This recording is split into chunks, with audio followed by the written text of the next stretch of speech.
Sabendo do tema, né, que a gente está lançando, mas todas as igrejas aliançadas, tanto no Brasil como as fora do Brasil também, elas estão lançando o tema 2025 agora, hoje. Algumas fizeram de manhã, agora outras estão fazendo no culto da noite, como nós, e é uma alegria a gente poder dar uma direção e compartilhar com você de maneira maravilhosa, porque o Espírito Santo veio confirmando desde o ano passado essa temática toda, conversando com os supervisores já estão sabendo, e como Deus foi direcionando as coisas. Quando nós soubemos do tema que o presbitério tinha definido para este ano, nós regozijamos no Senhor, porque nós todos estamos alinhados e o Senhor está apontando todas as igrejas Nova Aliança para a mesma direção, e eu quero então compartilhar esse tema com você nesse momento. E nós vamos fazer isso de duas formas. A gente vai passar um vídeo, e o vídeo vai apresentar para você o tema e o contexto, a ideia por trás do tema, e depois eu vou repartir uma mensagem com você relacionado ao tema deste ano, e não será apenas esta mensagem. Todas as igrejas Nova Aliança vão ministrar as mesmas palavras. Essa mensagem foi preparada pelo pastor Davi, e eu vou pregar a mensagem que ele pregou, só que do meu jeito, né? Só que na versão Paulo Moral, né? da mensagem do pastor Davi de Souza, e assim também todos os demais pastores de todas as inas aliançadas que estão também definindo o tema da Nova Aliança como tema do ano. Então eu convido você nessa hora a assistir o vídeo do tema 2025, INA 2025. Depois de 3 dias, ele ressuscitou. O poder do Pai foi revelado no Filho e mudou a história. A morte foi vencida. O Filho disse: "Ide". A igreja nasceu e com ela nós nascemos. O testemunho do Salvador varreu as nações por meio da palavra pregada por uma geração totalmente rendida. Até que, atravessando o tempo, a mensagem nos encontrou. Ele nos resgatou das trevas para a sua maravilhosa luz.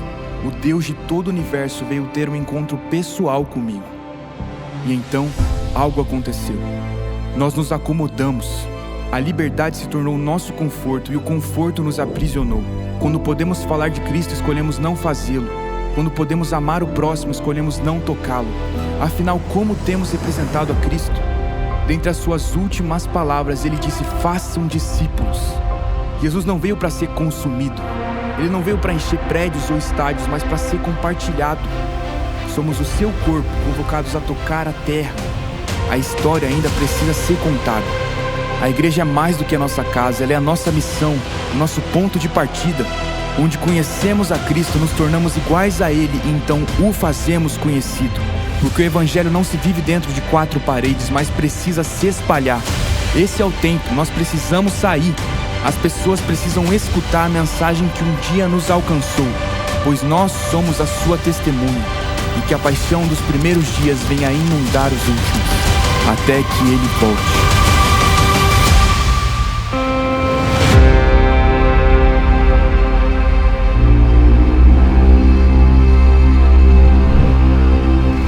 Testemunho de Cristo, amém?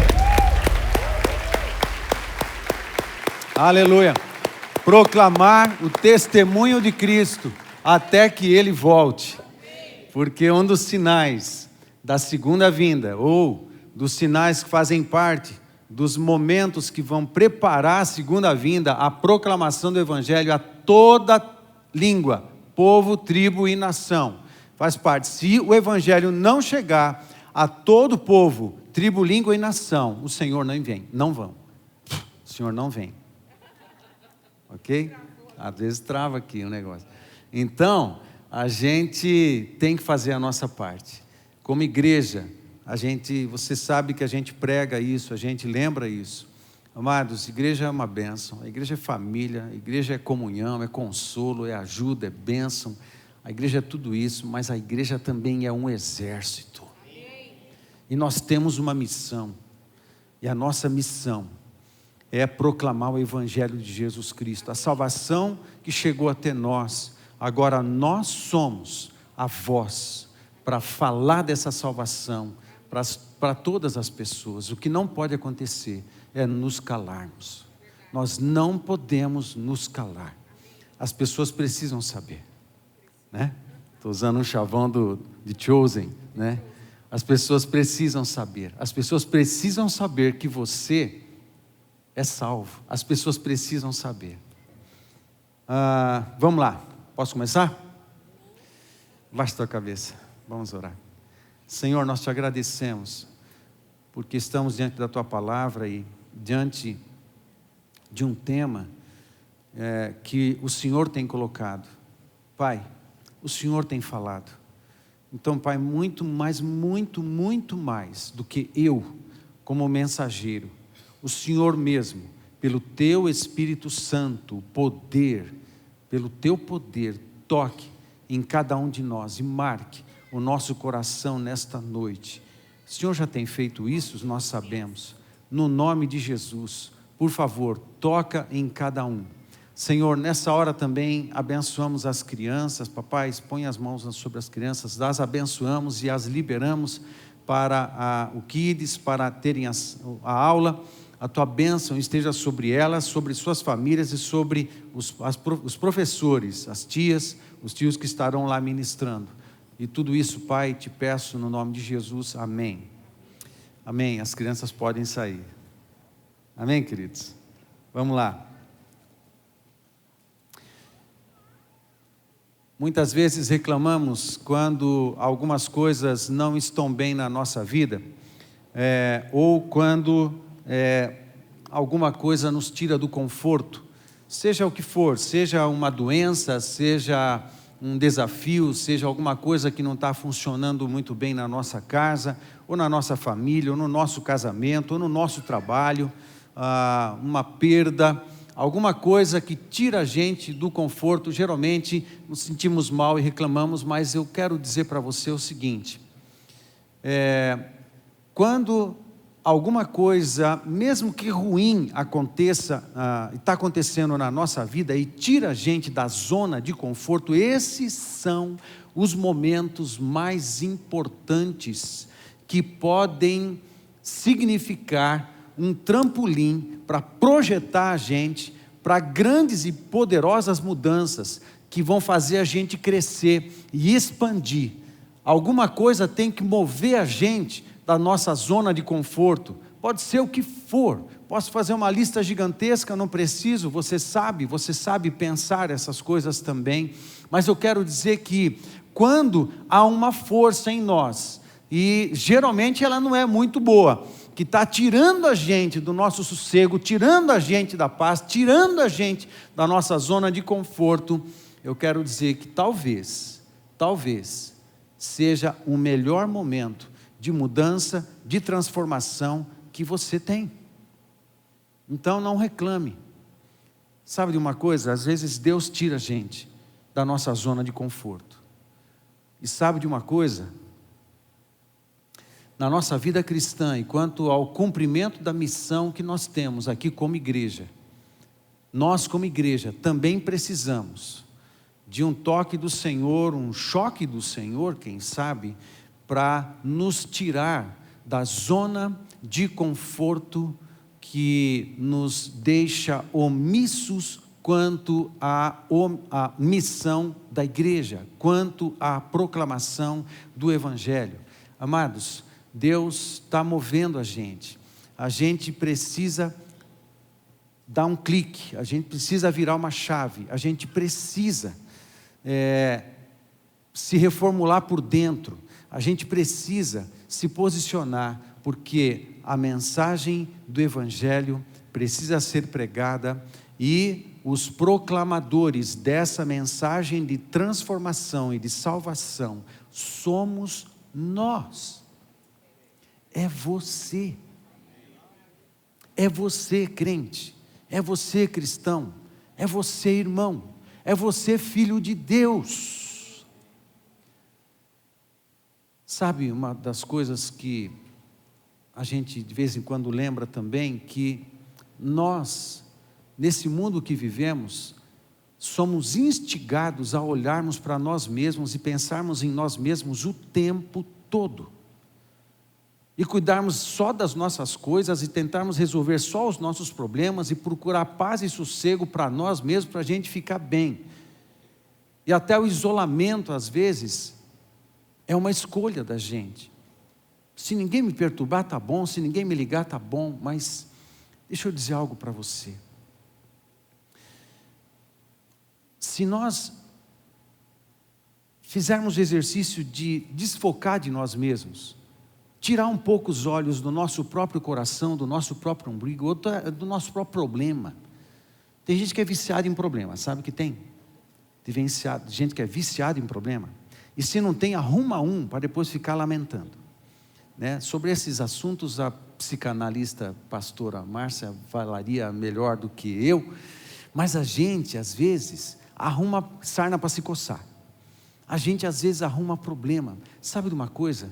Nós, cristãos, a gente precisa pensar diferente, a gente precisa arrazoar diferente, a gente precisa entender diferente, a gente precisa se desprender, a gente precisa de libertação desses pensamentos e dessas mentalidades tacanhas que algemam a nossa vida. A gente precisa se desprender, a gente precisa se desprender às vezes de nós mesmos. O nosso ego pode se tornar um ídolo dentro de nós. A gente precisa renunciar muitas vezes o nosso próprio ego, para poder pensar nas pessoas, para poder pensar nas pessoas e amar as pessoas, para poder testemunhar o testemunho de Cristo, falar de Jesus para essas pessoas. Nós precisamos. Como cristãos, nós precisamos. A igreja que não cumpre a missão, ou o cristão que não cumpre a missão, está sendo alguma coisa menos cristão. A igreja que não evangeliza, a igreja que não proclama o evangelho de Cristo de todas as formas, ela está sendo alguma coisa menos igreja.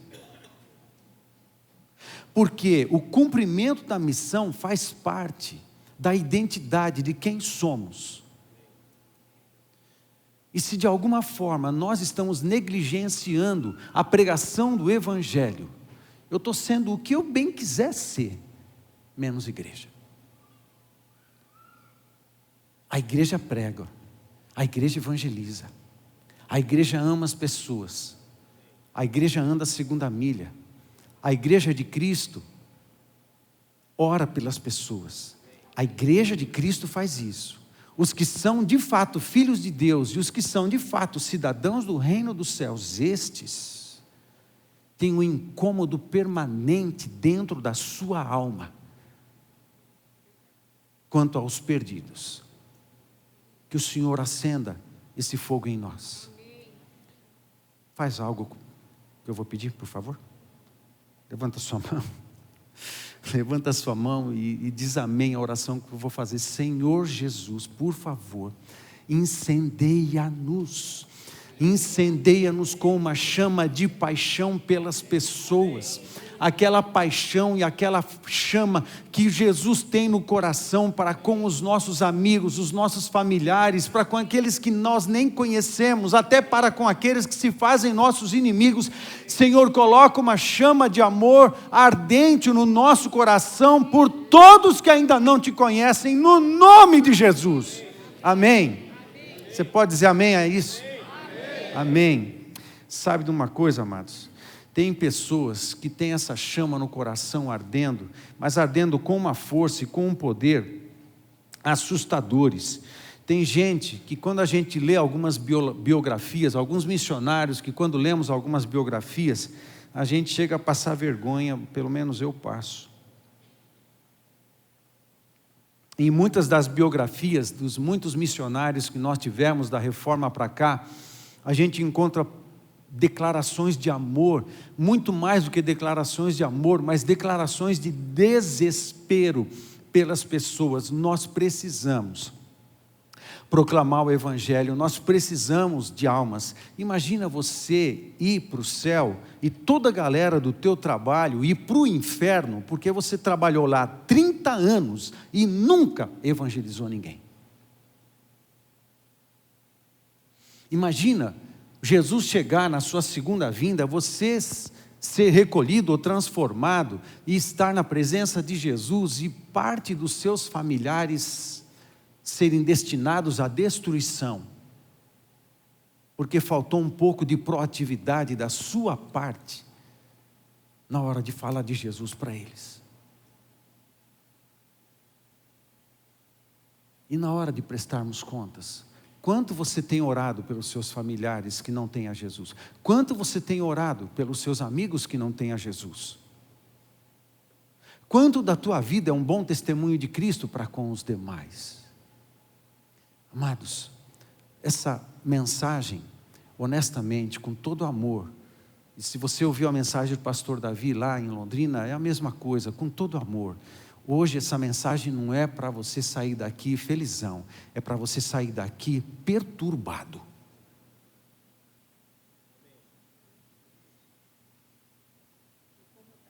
Incomodado. Por uma chama que passou a queimar no seu coração e que é insaciável. Eu preciso de vidas, eu preciso fazer discípulos, eu preciso proclamar a mensagem que chegou a mim e me salvou. E seria muito egoísmo a gente ir para o céu sem falar nada com ninguém. Isso seria terrível, isso seria uma catástrofe. E honestamente, eu espero que você saia daqui profundamente perturbado, mas se transforme num ganhador de almas. Insaciável. Insaciável. Você sabe que na nossa vida tem algumas coisas que provocam êxtases na vida cristã. Você sabe disso, não sabe? Que nós temos na nossa vida com Jesus algumas coisas provocam êxtases espirituais. Uma das coisas que provocam êxtases espirituais em nós é uma experiência com uma manifestação de Jesus, uma manifestação do seu Espírito. Isso geralmente num momento de consagração, de oração, de adoração, que pode acontecer no seu quarto, pode acontecer num culto público, pode acontecer na célula também. Tem alguns momentos, e lamentavelmente isso não é sempre, mas tem alguns momentos que quando o Espírito Santo chega, quando a glória chega e você percebe, o teu coração e a tua vida se enche de uma presença, de uma paz sobrenatural, de uma alegria sobrenatural, de um êxtase inexplicavelmente divino, maravilhoso, e você ri, você chora, você se arrepia, você agradece ao Senhor, não existe mais nada naquele momento, só existe você e Deus. Então tem alguns momentos na nossa vida cristã que provocam esses êxtases na nossa vida. Mas você sabe qual é um outro momento que é um êxtase que aparece no Novo Testamento, que a gente vê Jesus em êxtase? E o único momento no Novo Testamento inteiro em que você vê Jesus em êxtase é quando os discípulos voltaram, em Lucas capítulo 9 a 11, quando os discípulos voltaram de pregar o Evangelho, e à medida que eles pregavam e faziam milagres, Jesus disse que via Satanás cair do céu como um raio, e o Evangelho do reino estava sendo pregado, e as pessoas estavam se rendendo ao Senhor Jesus Cristo, e Jesus entra em êxtase naquele momento. Você sabe, na nossa vida cristã, há um segundo momento que a gente tem êxtase, quando a gente vê um pecador se arrependendo dos seus pecados e entregando a sua vida a Jesus. Você sabe de uma coisa? Eu estou com escassez desse êxtase. Eu estou vivendo uma escassez desse tipo de êxtase. E de cair chorando com cara no chão porque pessoas estão se entregando a Jesus. Êxtase. O céu entra em êxtase quando os pecadores se arrependem. E os santos também. Nós entramos em êxtase quando vemos pessoas se convertendo ao Senhor Jesus Cristo. Uau, estamos cumprindo a nossa missão. Não estou aqui passando pela vida, refém da história, refém de todo mundo fora de mim, e refém às vezes dos meus egoísmos. Não, eu estou construindo a história. Eu estou fazendo a história. Eu estou fazendo a história. Eu estou fazendo a história na minha vida, eu estou fazendo a história na minha família, eu estou fazendo a história na minha cidade. Eu estou fazendo a história. E nessa história, eu sou uma testemunha viva de Cristo. Alguns homens, pensando e convivendo com essa chama ardente, disseram algumas coisas muito interessantes. John Knox, que nasceu em 1514, ele foi um reformador escocês.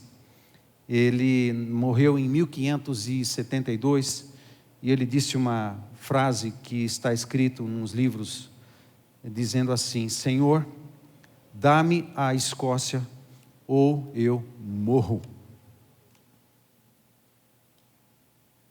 Whitefield, George Whitefield, nasceu em 1714. Ele foi um pastor anglicano, inglês, itinerante e educador, escritor, e ele lutava com Deus em oração. E nas suas orações ele dizia assim: se não queres dar-me almas, retira a minha. John Bunyan, 1628, ele nasceu, morreu em 1688, grande educador, autor da obra O Peregrino, que é a obra cristã mais lida nos últimos 500 anos. O Peregrino, se você não leu, você precisa ler. O Peregrino. John Bunyan, ele declarou o seguinte: na pregação não podia contentar-me sem ver o fruto do meu trabalho com conversões. Matthew Henry, nasceu em 1662, várias das traduções que você tem no seu aplicativo da Bíblia, no seu celular, foi tradução feita por Matthew Henry, Ray, não sei lá como pronuncia direito esse negócio. Ele foi um pastor presbiteriano e comentarista, inglês, e ele dizia o seguinte: sinto o maior gozo em ganhar uma alma para Cristo, do que em ganhar montanhas de ouro e de prata para mim mesmo. Dwight Moody, um pregador americano, nasceu em 1837, morreu em 1899, um evangelista, um homem que Deus usou para um grande mover de muita salvação nos Estados Unidos, no século que nasceu. Ele dizia o seguinte: o grande evangelista do século XIX ouviu casualmente alguém dizer: nossa época ainda está para ver o que Deus pode fazer usando um homem cuja vida seja inteiramente comprometida com Ele. Aí Moody disse: eu serei esse homem. E por meio da vida de Moody, muitos milhares de pessoas se converteram a Cristo. Ele dizia também: usa-me, então, meu Salvador, para qualquer alvo, em qualquer maneira que precisares. Aqui está meu pobre coração, uma vasilha vazia. Encha com a tua graça e me usa. Henrique Martin, um sacerdote anglicano também, missionário na Índia, foi missionário na Índia no século XVIII. Ele evangelizou a Índia e a Pérsia, e ele ficou no campo missionário praticamente 6 anos apenas. Ele foi ordenado a um sacerdote na igreja da Inglaterra e se tornou um capelão da Companhia Britânica das Índias Ocidentais. Martin chegou à Índia em abril de 1806, onde ele pregava e ocupava a si mesmo no estudo de linguística. Ele traduziu o Novo Testamento inteiro em urdu, persa e judaico-pérsico. Ele traduziu também os salmos ao persa e os livros de oração comum ao urdu. Da Índia, ele partiu para Bushiri e algumas outras regiões. Martin tinha aproveitado a febre, ele ficou febril, ficou doente. Ele aproveitou a febre e, embora a praga estivesse no auge em Tocat, uma cidade onde ele estava, ele foi forçado a parar ali, incapaz de continuar. Em 16 de outubro de 1812, ele morreu. Ele foi lembrado por sua coragem, abnegação e sua devoção religiosa em partes da comunhão anglicana que é celebrado um grande festival em homenagem a esse grande missionário que, em 6 anos de trabalho, ele tocou a Índia e ele tocou o Irã, a Pérsia, a antiga Pérsia.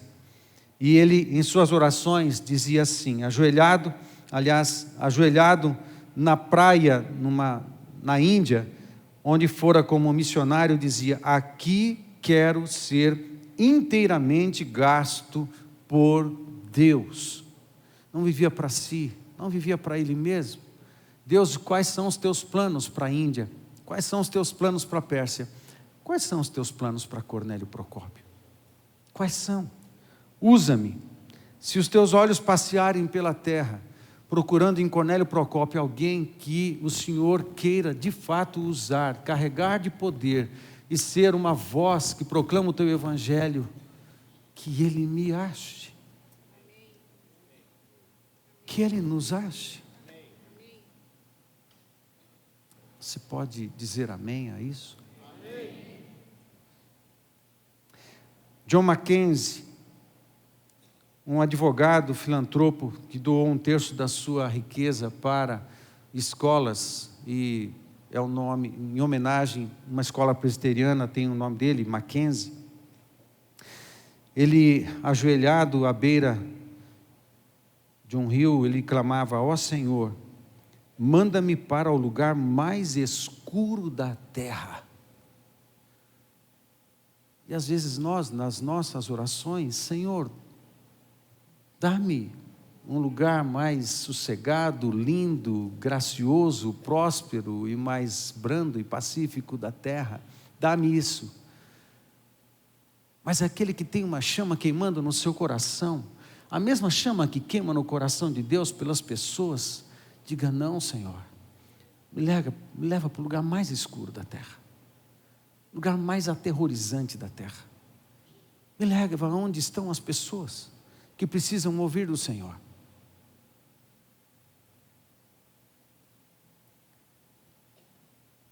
Brian Hyde,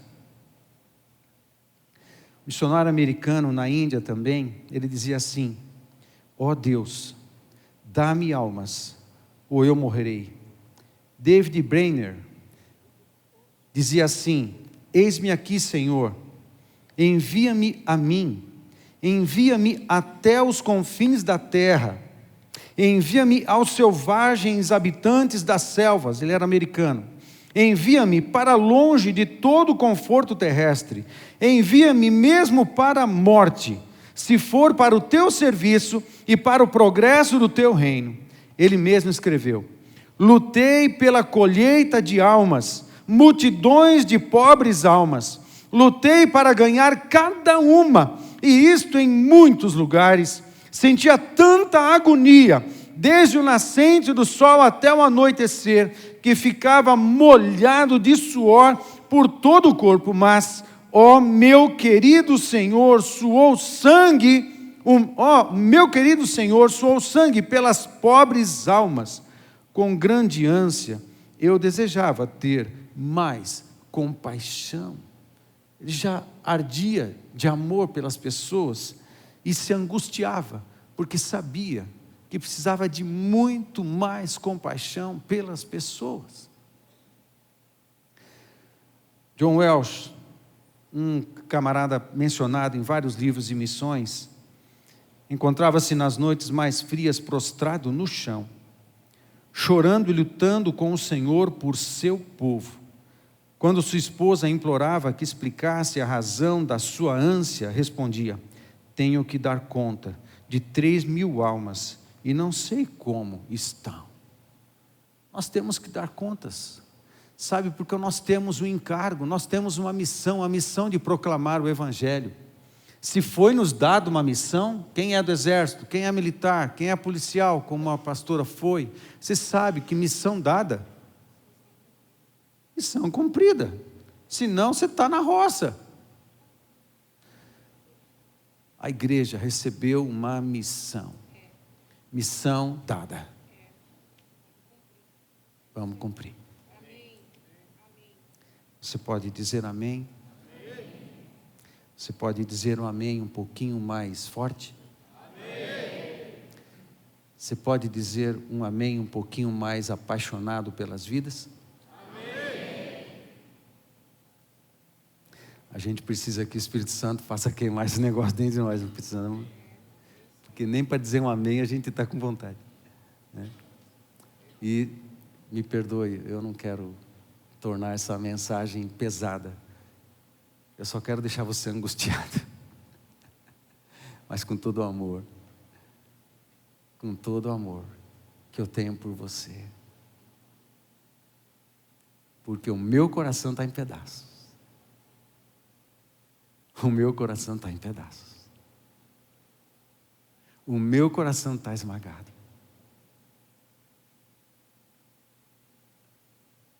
Eu não sei o teu. E se eu pudesse compartilhar o que está no meu coração agora com você, eu faria, e é o que eu estou tentando fazer. O meu coração está esmagado. Porque tem uma cidade para a gente ganhar. Tem amigos para a gente tocar com o testemunho de Cristo. Tem familiares. Para que Deus nos use para tocá-los com a mensagem do Evangelho. Sabe, essa parte o pastor Davi não pregou. Você que assistiu sabe. Mas isso tem falado tanto ao meu coração que isso tem me esmagado. Sabe de uma coisa? Não há esse combustível em nós naturalmente. Nós precisamos clamar ao Espírito Santo para encher o nosso tanque de amor e paixão. De amor e compaixão. Por todas as vidas. As crianças também. Para poder testemunhar aos seus amigos. Os adolescentes também, para poder dizer não à proposta de pecado que eles recebem diariamente. Os jovens, para blindar os seus próprios corações e suas mentes com as propostas de humanismo e de egoísmo que carregam a juventude. A gente precisa se proteger dessas coisas, nós adultos e anciãos. Nós precisamos definir quem nós somos nessa terra. Nós somos proclamadores do Evangelho. Essa é a coisa mais importante. É a coisa mais importante para cada um de nós. É a coisa mais importante para a igreja. O único motivo que justifica a igreja permanecer na terra é a sua missão. Então precisamos cumpri-la. Amém, meus queridos? Precisamos cumpri-la. Sabe, a mensagem de hoje é o poder do Evangelho. Esse é o tema da mensagem de hoje. E quando Jesus prega o seu sermão escatológico em Mateus capítulo 24, projeta, por favor, um texto. Ele chega no texto 14, no verso 14, ele diz assim: e esse Evangelho do Reino será pregado em todo o mundo como testemunho a todas as nações, e então virá o fim. Amém? E então virá o fim. Ele está falando isso para os discípulos lá, os 12 que estavam próximos, mas para nós, que somos discípulos de Cristo também. Sabe, esse texto será o texto base de todo o tema de 2025. E Jesus está no Monte das Oliveiras, ensinando os discípulos. Nós já pregamos sobre os sermões do capítulo 24 e 25 de Mateus, então eu não vou repassar todo o contexto histórico novamente, você conhece, você sabe. O fato é que Jesus estava dando uma ênfase para os discípulos, de que o plano de Deus, que envolvia a segunda vinda, o fechar da história, a igreja participaria da construção desse plano, da realização desse plano, com a proclamação do Evangelho. Nós fazemos parte da construção da história, de maneira a conduzir a história para um momento em que Jesus virá na sua segunda vinda. Se a igreja não pregar, de alguma forma, nós mesmos retardaremos a segunda vinda. Mas nós não vamos ser responsabilizados por isso, porque nós vamos pregar. Amém? Nós vamos continuar a fazer isso. Portanto, há uma missão a ser cumprida. E Jesus está falando isso com os discípulos. E ele relembra isso quando João, no capítulo 7 de Apocalipse, ele escreve o seguinte: depois dessas coisas vi, e eis grande multidão, que ninguém podia enumerar, de todas as nações, tribos, povos e línguas, em pé diante do trono e diante do Cordeiro, vestidos de vestiduras brancas, com palmas nas mãos, e clamavam em grande voz, dizendo: ao nosso Deus, que se assenta no trono, e ao Cordeiro pertencem a salvação. Esses povos, línguas, multidões e multidões que estavam reunidos, são os crentes e os filhos de Deus que se juntaram de todos os tempos da história e de todos os lugares do planeta. Todos nos juntaremos diante do Senhor em dado momento, o que é comum para cada uma destas pessoas que estiverem diante do trono do nosso Senhor Jesus Cristo. Ele só está lá porque alguém testemunhou de Jesus, o Messias, para ele. Senão essa grande multidão não pode se reunir. Cada uma dessas pessoas que estarão diante do Senhor, e elas estarão lá, porque alguém falou de Jesus para elas. E elas tiveram a chance de abrir os seus corações e de se renderem ao Senhor Jesus Cristo. Por isso, nós precisamos testemunhar e falar de Jesus. É nossa responsabilidade. Quando a gente vai para Romanos capítulo 10, versos 14 e 15, que diz assim: como, pois, invocarão aquele em quem não creram? E como crerão naquele de quem não ouviram falar? E como ouvirão, se não houver quem pregue? E como pregarão, se não forem enviados? Como está escrito: como são belos os pés dos que anunciam boas novas. As boas novas. Nós somos os pregadores destas boas novas. E nós já fomos enviados, porque já temos um comando do nosso Senhor para iniciar a proclamação do Evangelho pelo testemunho de Cristo através da nossa vida. Nós já temos um comando do Senhor, então nós precisamos fazer. A questão não é onde. A questão do onde, não se preocupe.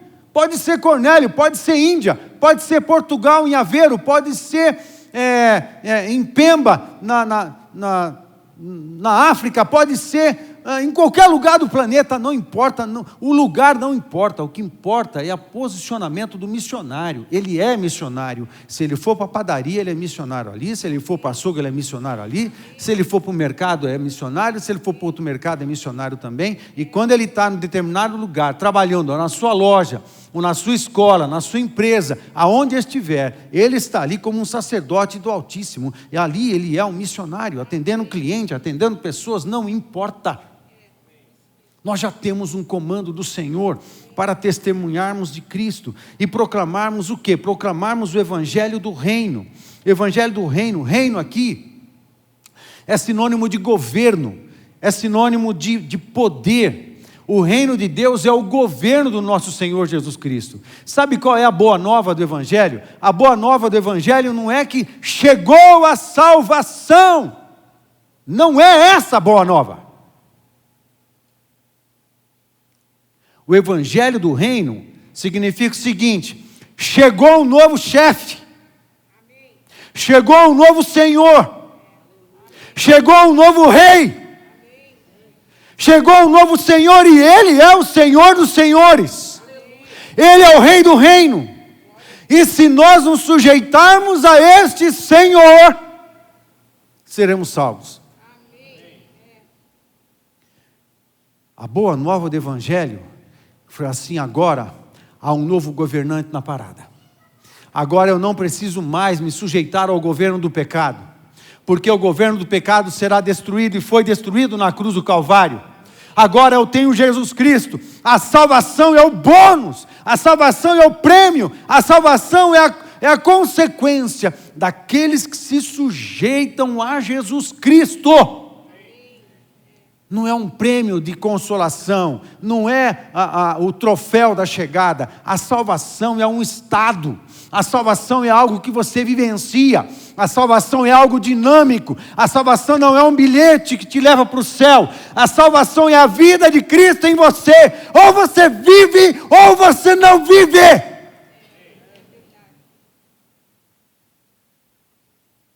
Ou você se sujeita a Jesus Cristo. Ninguém é perfeito, entendam? Amém? Amém, gente? Eu também não sou, ninguém aqui é. Nós não somos perfeitos, mas nós estamos no caminho, nós estamos sendo processados, nós todos estamos sendo processados. Há um processo que o Espírito Santo vem fazendo dentro de nós, cristificando os nossos sentimentos, cristificando as nossas memórias, cristificando a nosso corpo, nosso físico, cristificando a nossa conduta, cristificando as nossas mentalidades, cristificando o nosso jeito de ser gente, cristificando a mim, na minha conduta profissional, me cristificando como marido, cristificando a minha mulher como esposa, a mim como pastor, como ministro. Há um processo, o Espírito Santo está nos processando, arrancando as minhacas da nossa vida, para ver se a gente vai ficando parecido mais com Jesus, e vamos ficando parecido mais com Jesus. Sempre tem coisa para tirar de nós, sempre tem coisas, mas nós estamos no caminho. Nós estamos no caminho. Nós não estamos no caminho porque somos perfeitos.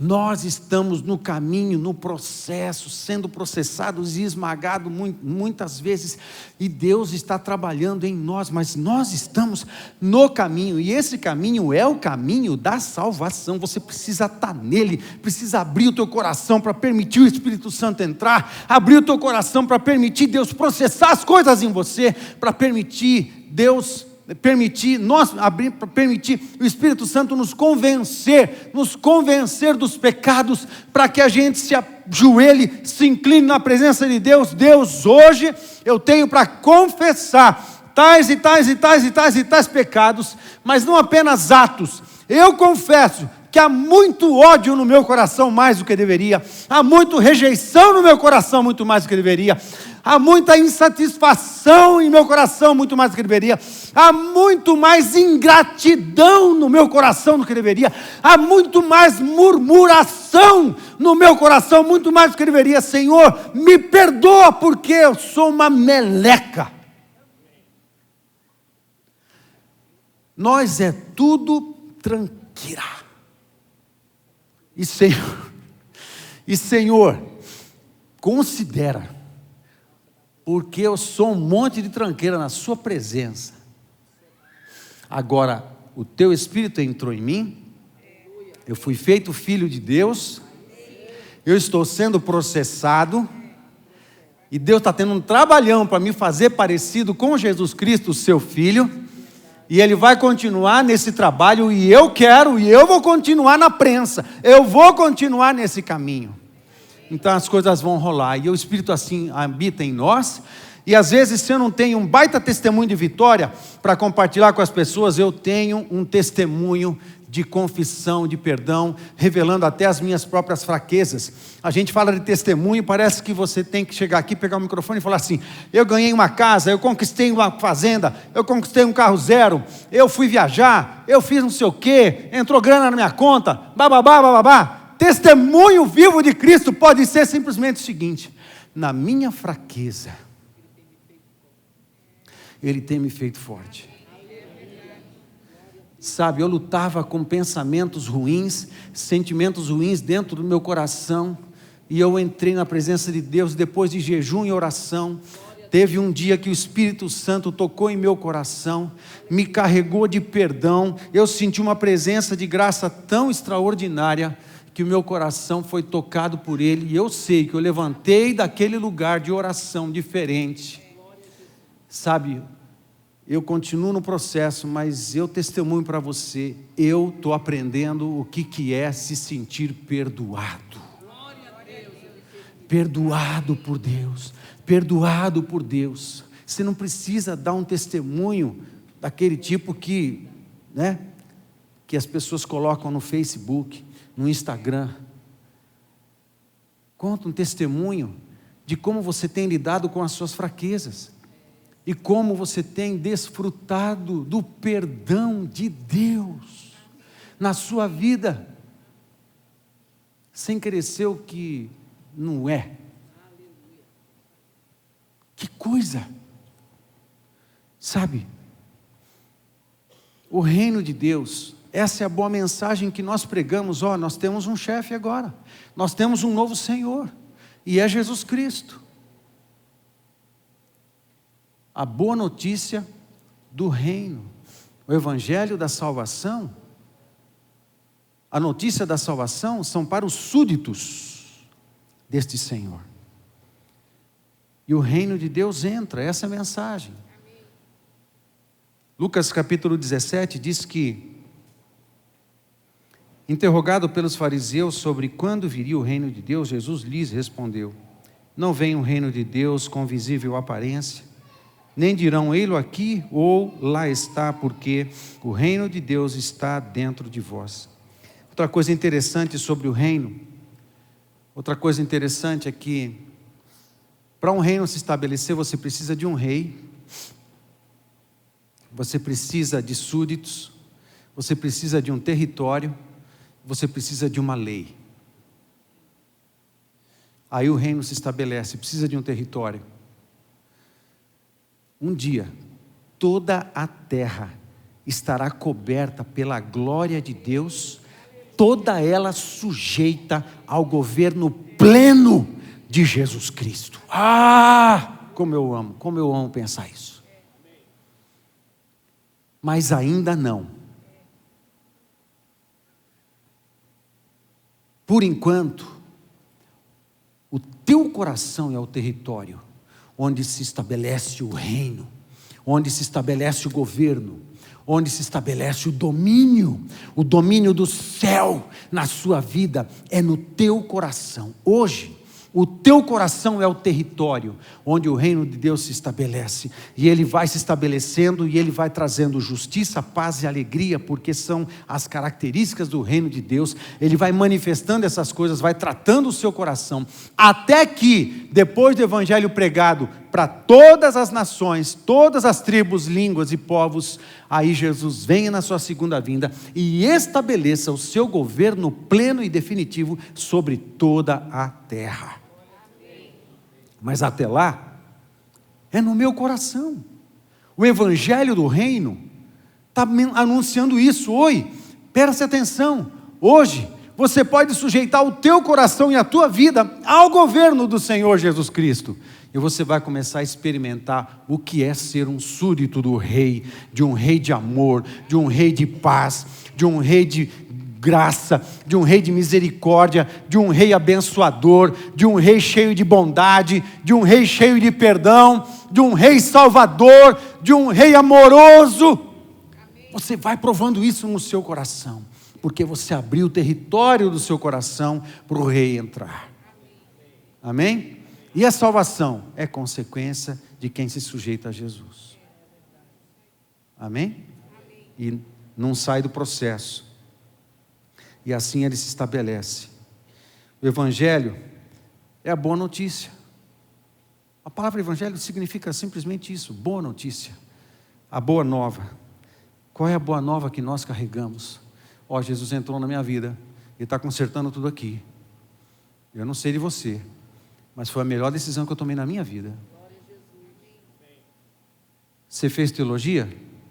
Você falou grego, hebraico? Não. Você só disse o que aconteceu com você. Esse é o testemunho de Cristo. Eu bebia, não bebo mais. Andava caído e não ando mais. Eu estou falando isso, né? Que tem testemunho, né? Eu aprontava, não apronto mais. Por quê? Porque agora eu tenho um rei. Eu tenho um Senhor que está dominando o meu coração e a minha vida, e Ele está me ensinando, eu estou convivendo com Ele, e Ele está me ensinando como é ser cidadão do seu reino. Ele está me ensinando com graça e amor e muita paciência, como as coisas funcionam no seu reino. Ele está me ensinando como os cidadãos do reino pensam, como os cidadãos do reino se posicionam diante dos dilemas da vida. Ele está me ensinando a orar, Ele está me ensinando quanto eu preciso me sujeitar e me render, quanto eu tenho que dizer não ao pecado. Ele está me ensinando, e Ele está, por causa da convivência com a santidade, da convivência com o santo, gradativamente, eu tenho ficado cada vez mais com mais nojo do pecado. Cada vez mais nojo do pecado. Sabe, o pecado não faz parte mais da nossa vida, ele já não é mais o nosso Senhor. Agora, nos sujeitamos ao Rei Jesus. Amém? E assim nós seguimos. Essa é a boa notícia que todos nós carregamos.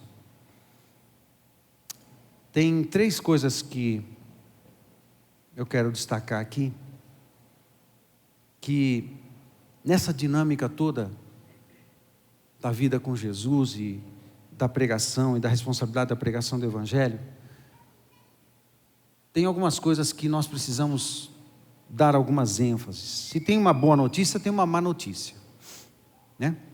Se tem uma boa notícia sendo proclamada, é porque antes dela teve uma má notícia.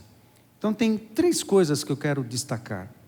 A primeira realidade, que jamais poderia ser mudada quando o pecado entrou na raça humana, mas é exatamente essa boa notícia. A gente era governado pelo pecado, agora não. Agora Jesus é o nosso Rei. Amém? Então, enquanto estávamos governados pelo pecado, a gente convivia com 3 situações. A primeira delas, a separação eterna de Deus. Amém? A separação eterna de Deus. Quando o homem peca no jardim do Éden, ele morreu. O pecado está associado com a morte está associada com o pecado. Morreu espiritualmente, ele rompeu com Deus, por isso ele precisou sair do jardim do Éden, que era uma expressão geográfica, uma expressão do reino dos céus na terra. E ele foi retirado, porque o lugar do jardim era um lugar santo, e ele foi retirado desse lugar. Espiritualmente ele rompeu com a vida e se associou à morte. Fisicamente a morte demorou um pouco para chegar, mas ele morreu, embora não tivesse sido criado para a morte. Romanos 3:23 diz assim: pois todos pecaram e carecem da glória de Deus. O pecado provocou um grande abismo entre nós e Deus. Isaías 59:2 diz assim: mas as vossas iniquidades fazem separação entre vós e o vosso Deus, e os vossos pecados encobrem o seu rosto de vós, para que vos não ouça. Pecados que a gente insiste em cometer, seja quais forem, ação ou omissão, podem atrapalhar as nossas orações. Porque Deus não convive com o pecado. O nosso coração é um território para ser santificado pela presença do Espírito Santo. E se tem áreas da minha vida e do nosso coração que eu não estou disposta a abrir para Jesus, a abrir para o Espírito Santo santificar, são áreas de trevas dentro de mim. Essas áreas de trevas são ocupadas pelo nosso inimigo e vão exercer influência sobre nós. Vocês estão comigo? Ok? Posso seguir? O pecado de fato fez essa separação, mas a primeira boa notícia diante desta verdade é que Jesus se tornou o caminho de volta para Deus. João 14,6: eu sou o caminho e a verdade e a vida, ninguém vem ao Pai a não ser por mim. Se o pecado fez com que houvesse um abismo e uma separação do homem para com Deus, e nós não sabíamos mais o caminho de volta, para termos relacionamento com o papai, Jesus entra em cena. E pela morte e ressurreição, Ele se faz o caminho novo e vivo, em que a gente pode, por Ele, voltar na comunhão com o papai. Aí tudo volta como era antes, se bem que a nossa carne ainda está maculada pelo pecado, e a gente vai conviver com um monte de nhaca até que Jesus volte ou sejamos glorificados, ou a gente morra. Até lá é um processo, amém? Mas o que era impossível com o rompimento com o Senhor por causa do pecado, e nós não podíamos resolver essa parada, Jesus entra em cena e resolve para nós. Essa é uma boa notícia. Jesus é o caminho, não existe outro. Não é igreja, não é religião, seja qual for. O nome da pessoa é Jesus. E só Jesus. Eu sou o caminho, a verdade e a vida. Ninguém vem ao Pai a não ser por mim. Romanos 2,13. Mas agora em Cristo Jesus, vocês que antes estavam longe, foram aproximados mediante o sangue de Cristo. Aleluia. Essa é a grande notícia. Jesus é um novo, vivo e único caminho de volta para Deus. Há uma segunda coisa que o pecado provocou e que nós não poderíamos mudar, que é um sofrimento eterno.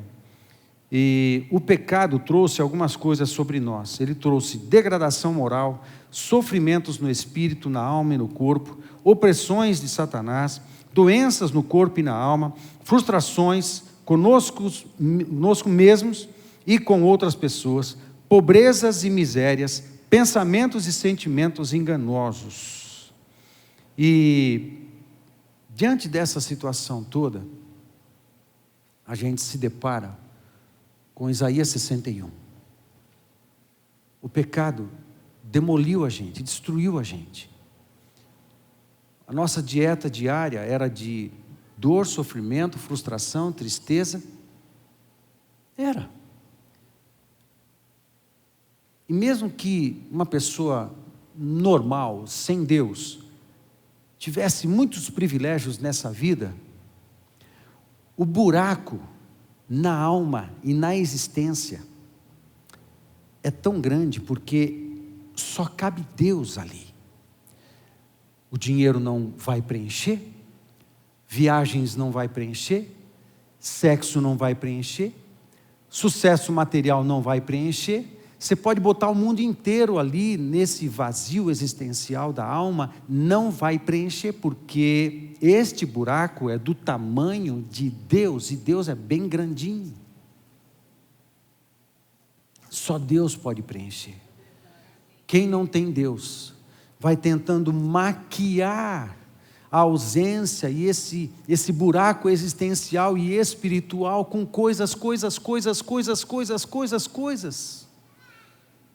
Mas quando ele encontra Deus, quando ele encontra Jesus, aí sim, tudo é preenchido. E diante de um homem cheio de vazios, cheio de transtornos por causa do pecado, a gente se depara com Isaías 61, um texto que Jesus leu quando estava em Nazaré, ali registrado em Lucas capítulo 4, ele se apresenta como aquele que traria as bênçãos proféticas desse texto, quando diz assim: e o Espírito do Senhor Deus está sobre mim, porque o Senhor me ungiu para, ungir é capacitar, ungir é empoderar, é derramar toda a graça, tudo que é necessário para realizar. Eu vou com essa missão, eu vou fazer isso. O Senhor me ungiu para pregar boas novas aos quebrantados. As pessoas, por causa do pecado, estão quebradas. Coração quebrado, a mente quebrada, a existência quebrada. Aí há uma unção que estava sobre Jesus, mas que está sobre a igreja também, que é o seu Espírito Santo, que nos capacita a pregar uma mensagem aos quebrados no casamento, aos quebrados na vida, aos quebrados nos relacionamentos, aos quebrados nas finanças, em todas as áreas. Deus pode curar e restaurar.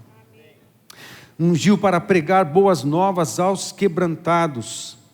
Enviou-me a curar os quebrantados de coração, a proclamar libertação aos cativos e a pôr em liberdade os algemados, a consolar todos os que choram e a pôr sobre os que em Sião estão de luto uma coroa em vez de cinzas, óleo de alegria em vez de pranto, veste de louvor em vez de espírito angustiado, a fim de que se chamem carvalhos de justiça, plantados pelo Senhor para a sua glória.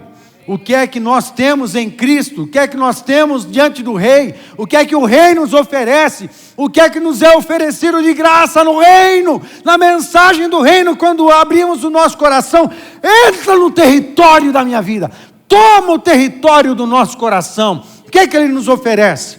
Nos oferece cura, libertação, consolo, alegria, celebração e louvor, identidade, justiça e força. Tudo isso nós temos quando o reino está manifestado na nossa vida pela presença do Espírito Santo, por causa do Senhor Jesus Cristo. Diante de todos os quebrados, Jesus se apresenta: eu sou aquele que fui enviado com unção e capacidade para fazer tudo isso e mudar a sua vida. O que você precisa fazer é abrir o seu coração e deixar eu estabelecer o meu reino ali. E eu passo a comandar a sua vida, eu passo a ser Senhor da sua vida. Ah, mas aí eu não vou ter liberdade. Não, não vai ter liberdade mesmo. Com a sua liberdade você pode ir para o inferno. Eu não quero essa liberdade. Continuar sendo escravo do pecado não vale a pena. Um bom judeu diria isso: não vale a pena. Não é bom negócio. Não é bom negócio continuar debaixo do pecado, escravo do pecado, se sujeitando às inclinações do pecado. Isso não é bom negócio. Negócio é ser escravo de um rei amoroso. É ser escravo e servo de um rei de misericórdia. É ser escravo e servo de um pai de consolação. É ser escravo e servo do Deus perdoador. É ser escravo e servo daquele que por amor morreu em meu lugar e ressuscitou para me dar vida. Eu quero ser o maior dos escravos desse meu Pai, desse meu Senhor. Eu quero isso aqui. Eu quero Jesus. Eu quero dizer não ao pecado. É isso que eu quero. João 14, verso 12 diz: aquele que crê em mim fará também as obras que tenho realizado. Essa fará coisas ainda maiores do que estas, porque eu estou indo para o Pai. E eu farei o que vocês pedirem em meu nome. Eu farei o que vocês pedirem em meu nome, para que o Pai seja glorificado no Filho. Parece que esse poder e essa unção que Deus derramou sobre Jesus, também derramou sobre a igreja. E nós temos agora o poder para continuar realizando a obra de Cristo. A obra que Ele começou, a gente que continua. Amém?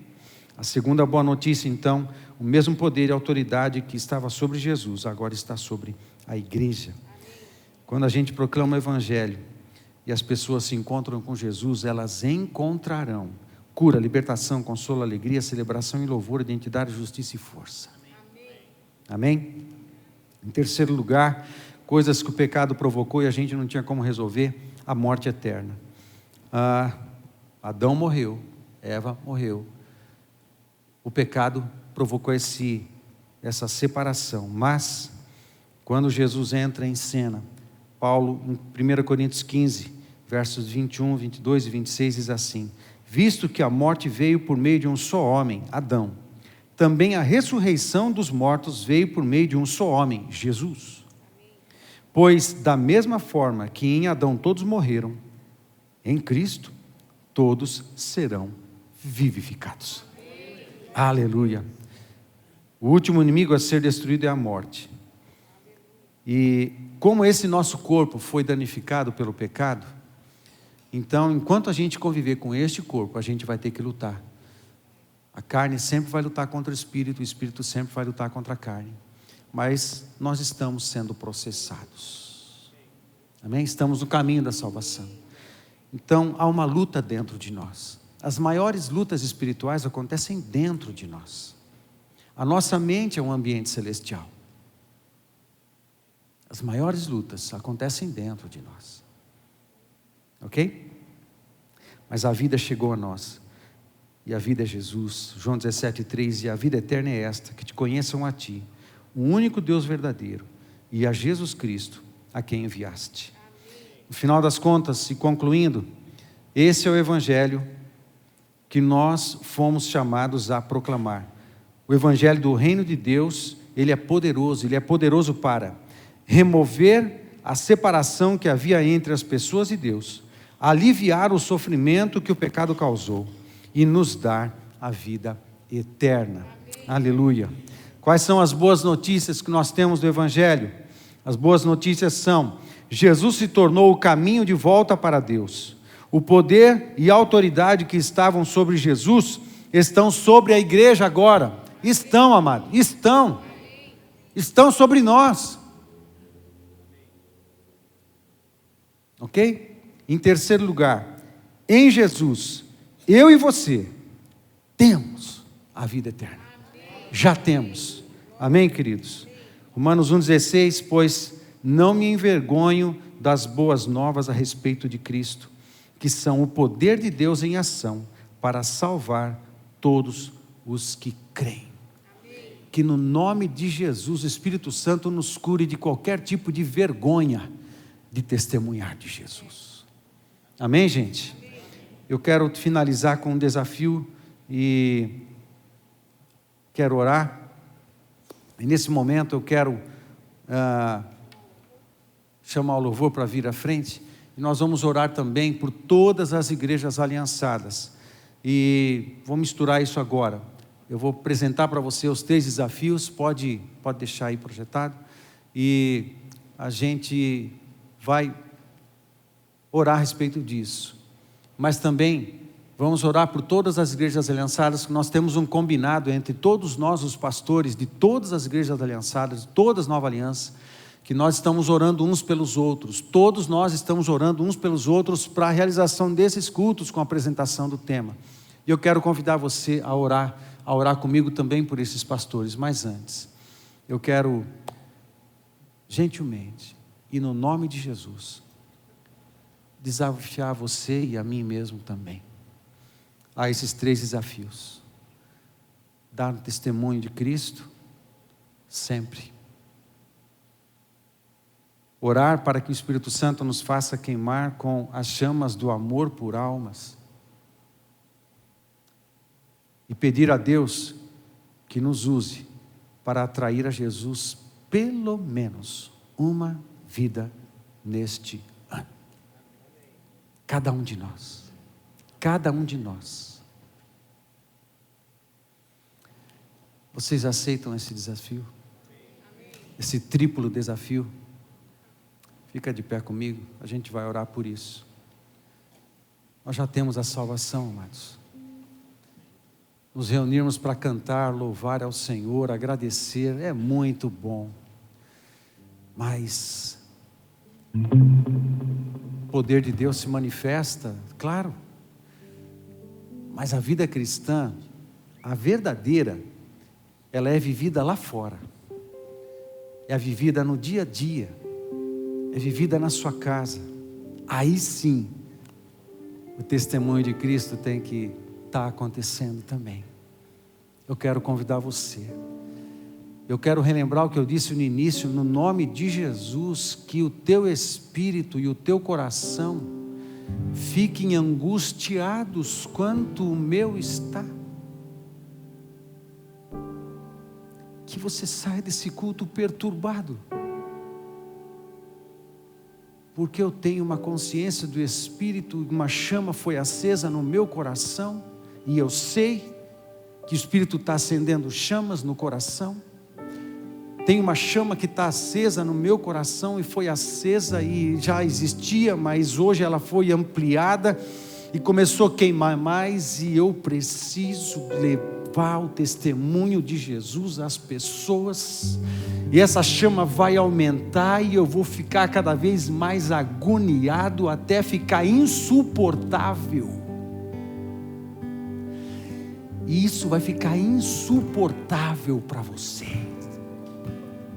E o teu coração vai querer explodir enquanto você não for um instrumento na mão de Deus para repartir a mensagem salvadora do Evangelho para alguém.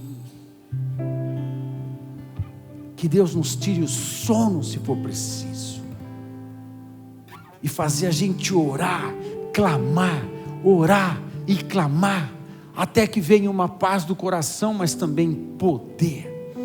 E Deus apresente as pessoas diante de nós no dia seguinte, e você sabe, eu sei, eu vou falar de Jesus para esse camarada aí.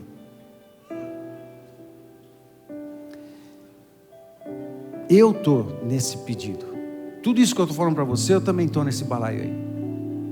Eu preciso disso. Eu não sou um evangelista. Naturalmente eu não faço isso. Eu também preciso desse poder. Eu também preciso desse fogo queimando em mim. Agora, uma coisa eu confesso para você: eu já estou agoniado.